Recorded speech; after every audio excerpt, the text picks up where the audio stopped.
So I've attached the old chain to the new chain with a little piece of copper wire. If you can see that right there. So hopefully I can just pull this thing up on there, and voila, we'll see.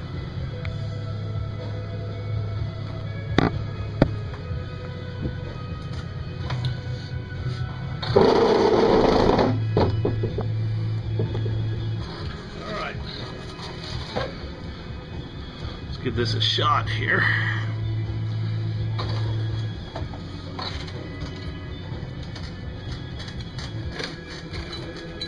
So far, so good.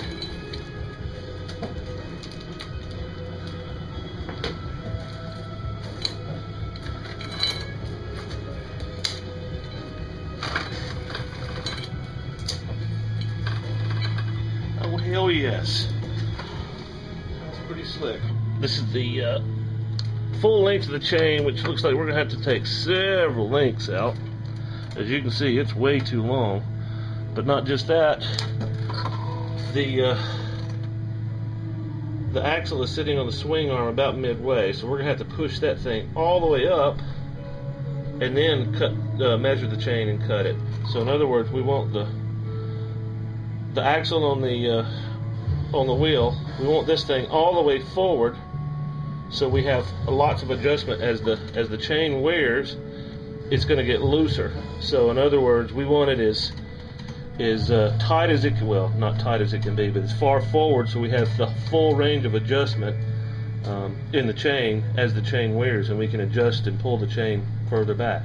If we start right here, then we don't have very much ability to adjust the chain in the future. So we'd have to actually cut a link out at some point, possibly. So we want to go ahead and move the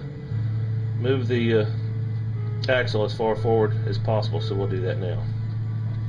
Tight here, and I found the link underneath, which is right here. If you separate this link right here, you will have what this looks like right here. So if you kind of look under there, that's what you need. You need an exposed link like that, much like this one here on the end. So what I'm going to do, I pulled the chain tight, as you can kind of see. So what I'm going to do is cut this pin out right here, and then I'm going to attach the master link. Then I should have just a little bit of slack that I need. So let's do that now. Snug down and centered on that pin. I think the centering is a real important part, because you don't want that pin pusher, this part, going anywhere where it can't push. So in other words, that flanged piece needs to be snug down on there, and then we're gonna start pushing the pin through. Hopefully it'll be easier on this one.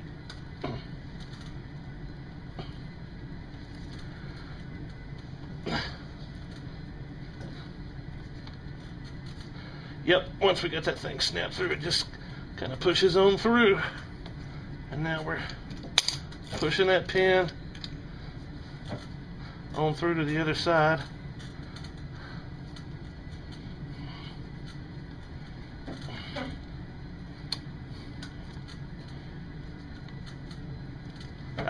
Now it frees up. That means that pin's all the way through.